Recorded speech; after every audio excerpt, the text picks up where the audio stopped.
The rape in Epsom at the weekend, a horrific crime, a gang rape of a young girl who'd come out of a nightclub.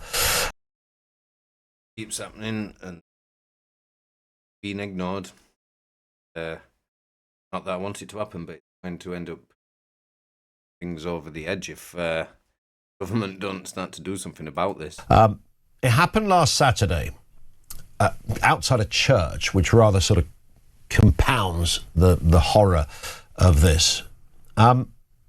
We've heard nothing since then. We're just shy of a week away from when this happened. The police have released no details about the identity or who they're looking for, despite the fact that that part of Epsom has about 6 trillion CCTV cameras all over the place. I think you can reasonably argue that you might want that information. If there are rapists out there, people would need to know, is it that?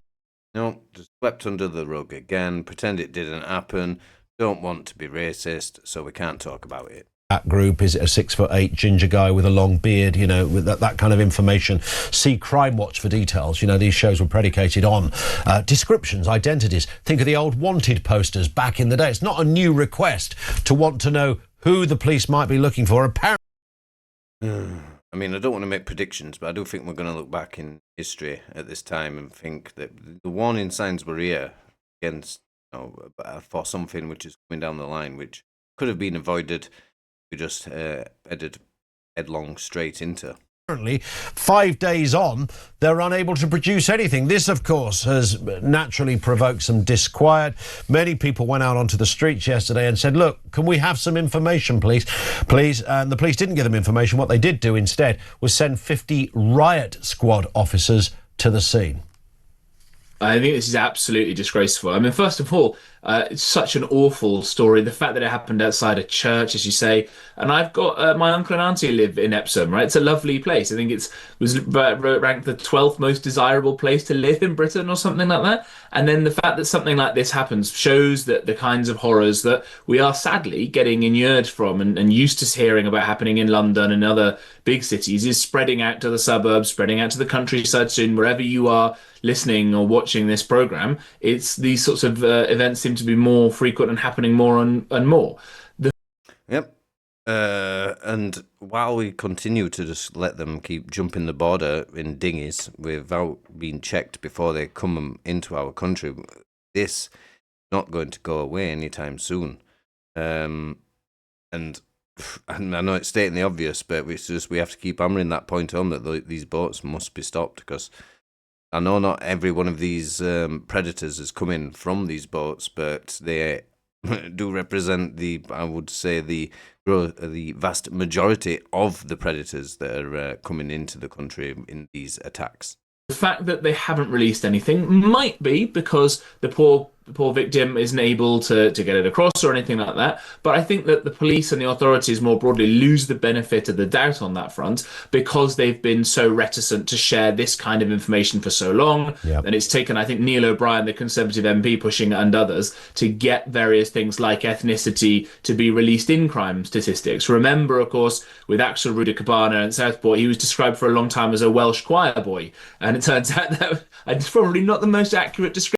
Yeah, that was probably one of the most memeable things to come out of that year, I think, in regard to British politics. The fact that they actually had the audacity to refer to him as a Welsh choir boy.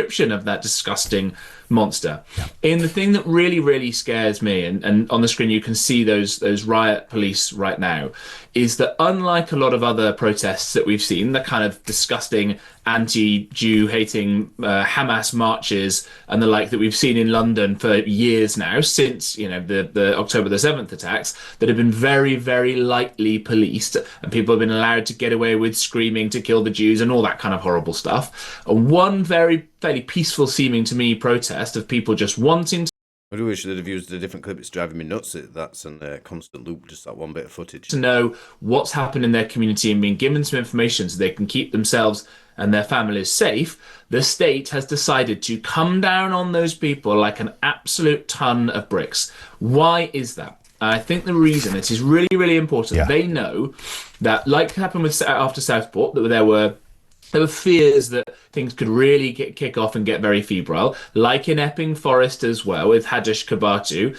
and like happening now. This could cause a chain reaction of rioting and terror right across the country. Yeah, and it's just rolling around the time when it's best to do it. Obviously, spring, summer, plenty of time now, and that also represents more likelihood of attacks, which could lead to more unrest anyway, just to fuel it even more. Not, and just to clarify, I don't want this stuff to occur, but you'd have to be foolish to not presume that it might very well happen.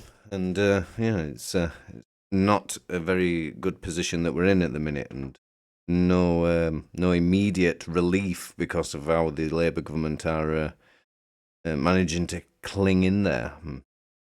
Because we've seen incidents like this happening all over the place. We know in many cases it is from people who've come over illegally in small boats of fighting age men about whom we know nothing, and so on. And that's why they police it so heavily, because the state is terrified. And Sure. for the same reason, they don't police those Hamas marches properly, because they are also scared that if they did that, then things would kick off with a different group of people living in this country. Two-tier policing at its most egregious. And what's interesting is that there have been cases before, and I'm very, very pro-police. I think most people who've listened to me for any length of time will know that. But and so this isn't usually the individual copper or detectives, PC or detectives' fault.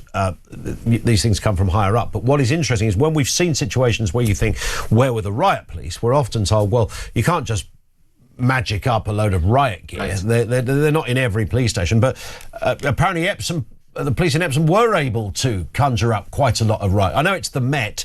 Well, no, it wouldn't come under the Met, would it? It would come under it's Surrey Police. So, okay, the Met are next door, put it that way. So they might be able to get their hands on it. But Yeah, very convenient indeed. I'll leave this one here for now anyway, and I'll see you in the next video.